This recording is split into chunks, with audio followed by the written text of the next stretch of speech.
देश में कोरोना का खतरा लगातार बढ़ता जा रहा है। कल देश में 56,000 से ज्यादा नए एक्टिव केसेस सामने आए, जबकि 271 लोगों की मौत भी हुई। कोरोना के बढ़ते मामलों पर नीति आयोग ने भी चेतावनी दे दी है। नीति आयोग के सदस्य डॉक्टर वीके पॉल ने कहा कि देश में कोरोना के हालात बद से बदतर होते जा रहे हैं। पहले की तरह लोग एहतियात बरतें। कोरोना का सबसे ज्यादा खतरा महाराष्ट्र, पंजाब, कर्नाटक, मध्य प्रदेश, तमिलनाडु और गुजरात में देखने को मिल रहा है। इन 6 राज्यों में देश भर के 79% केसेस अभी हैं। हरियाणा के रोहतक से कोरोना की डराने वाली खबर सामने आई है। रोहतक के पीजीआई में एक साथ 22 डॉक्टर कोरोना संक्रमित पाए गए हैं। ये सभी डॉक्टर अस्पताल में जच्चा बच्चा वार्ड में तैनात थे। इन डॉक्टरों के संक्रमित होने के बाद पूरे वार्ड को बंद कर दिया गया है और अब यहां सिर्फ इमरजेंसी केसेस को ही ऑपरेट किया जाएगा। बताया जा रहा है कि संक्रमित हुए 22 में से 4 डॉक्टरों ने हाल ही में कोरोना वैक्सीन की डोज भी ली थी। कोरोना के मामले में देश की सबसे बड़ी चिंता महाराष्ट्र से है, तो अब दिल्ली भी पीछे नहीं है। मुंबई और दिल्ली देश के 2 सबसे बड़े शहर कोरोना के सबसे बड़े केंद्र भी बने हुए हैं। कोरोना के ताजा मामलों की अगर बात करें तो महाराष्ट्र में एक दिन में 27,918 नए केसेस मिले, तो 139 लोगों की अब तक मौत भी हुई है। अकेले मुंबई की बात करें तो मुंबई में एक दिन में 4,760 नए मामले सामने आए, जबकि 10 लोगों की मौत हुई। दिल्ली की बात अगर आप करें तो दिल्ली में एक दिन में 992 नए कोरोना मरीज मिले हैं। महाराष्ट्र में कोरोना तेजी से फैल रहा है। अब बड़ी खबर महाराष्ट्र के नासिक से आ रही है। नासिक में प्रशासन ने कोरोना के प्रसार को रोकने और बाजार में भीड़ नियंत्रित करने के लिए बाजार में एंट्री पर 5 रुपए का टिकट लगा दिया है। यानी आप 1 घंटे के लिए बाजार जा रहे हैं तो 5 रुपए का टिकट आपको खरीदना होगा। ये जानकारी नासिक के पुलिस कमिश्नर दीपक पांडे ने दी है। उनका दावा यह है कि इससे शहर को लॉकडाउन से बचाया जा सकता है। कोरोना के खतरे को देखते हुए यूपी में योगी सरकार ने बड़ा फैसला लिया है। यूपी में पहली से 8वीं तक के सभी प्राइवेट और सरकारी स्कूल 4 अप्रैल तक बंद कर दिए गए हैं। तेजी से बढ़ते कोरोना मामले को देखते हुए स्कूलों में भी खतरा बढ़ गया है। यूपी के कानपुर में सरकारी बालिका सुधार गृह में 13 लड़कियां कोरोना से पॉजिटिव आने के बाद हड़कंप मच गया। कानपुर में तकरीबन 350 कोरोना के एक्टिव केसेस हैं। यूपी के स्कूलों और शिक्षकों को भी वैक्सीनेशन के लिए छुट्टी दिए जाने के आदेश दिए गए हैं।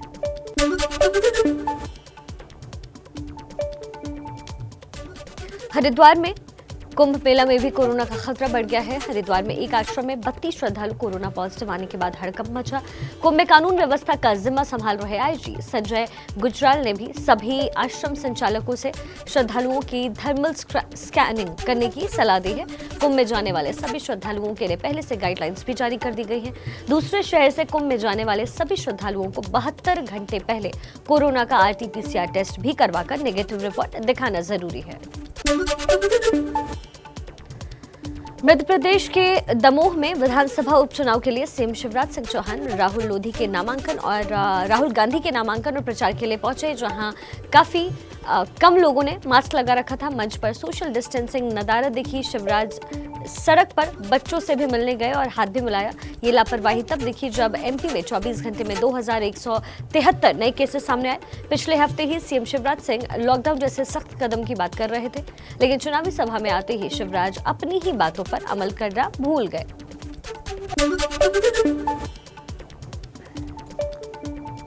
देश भर में कोरोना अपने पैर पसार रहा है। हर रोज नए केसेस बढ़ रहे हैं, लेकिन लापरवाही कम होने का नाम नहीं ले रही। ये खबर आई है एमपी के देवास से, जहां एक और नगर निगम मास्क वालों का चालान काट रही है, तो वहीं दूसरी ओर जिले के डीएम खुद ही बिना मास्क के सड़कों पर घूमते नजर आ रहे हैं। जब डीएम साहब ही नियम नहीं मान रहे तो लोग भला क्या मानेंगे। देवास में लोग भी बिना मास्क के घूम रहे हैं और जब चालान काटने की बारी आती है तो बात गाली गलौज तक पहुंच जाती है। आपको बता दें कि एमपी में पिछले 24 घंटे में तकरीबन 2323 कोरोना के केसेस सामने आ चुके हैं। और अब कुछ चुनावी खबरें इत्मीनान से।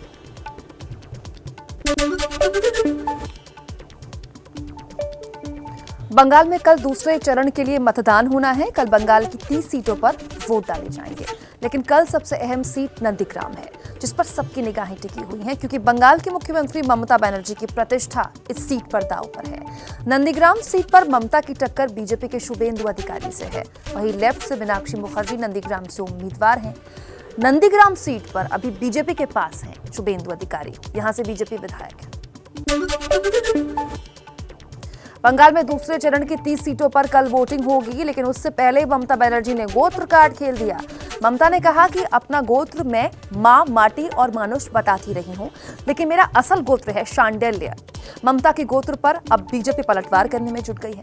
गिरिराज सिंह ने कहा कि रोहिंग्या को बसाने वाले हार के खौफ से गोत्र पर आ गए। क्या रोहिंग्या का गोत्र भी शांडिल्य है? बंगाल बीजेपी अध्यक्ष दिलीप घोष ने ममता पर बार बार गोत्र बदलने का आरोप लगाते हुए कहा कि ममता कितने गोत्र बदलेंगी। बंगाल में तीसरे चरण के चुनाव के लिए प्रचार जारी है। ममता की आज 3 रैलियां हैं। इसको लेकर ममता बनर्जी हुगली, सिंगूर और हावड़ा में रैली करने वाली हैं। बीजेपी अध्यक्ष जेपी नड्डा हुगली में आज 2 सभाएं करेंगे। हावड़ा में रोड शो और बेलूर मठ में पूजा भी करेंगे। केंद्रीय मंत्री स्मृति ईरानी भी बंगाल में बीजेपी उम्मीदवारों के लिए हुगली, हावड़ा और दक्षिण 24 परगना में रैलियां करेंगी।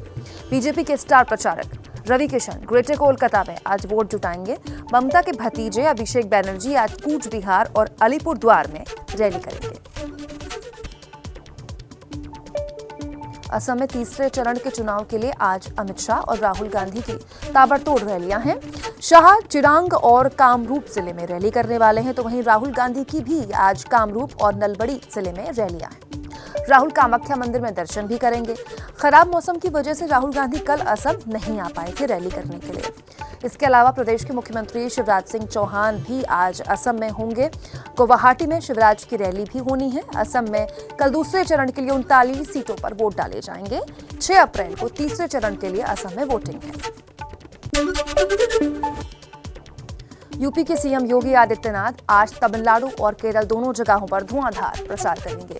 सुबह 11:30 बजे पलियाकुलम में बाइक रैली को हरी झंडी योगी को दिखानी है। इसके बाद थेरनिलाई में जनसभा करेंगे योगी। दोपहर में विरुद्धनगर में योगी की जनसभा होगी।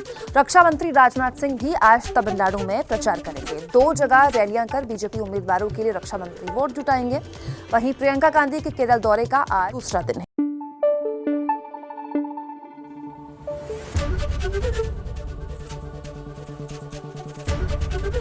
एबीपी न्यूज आपको रखे आगे।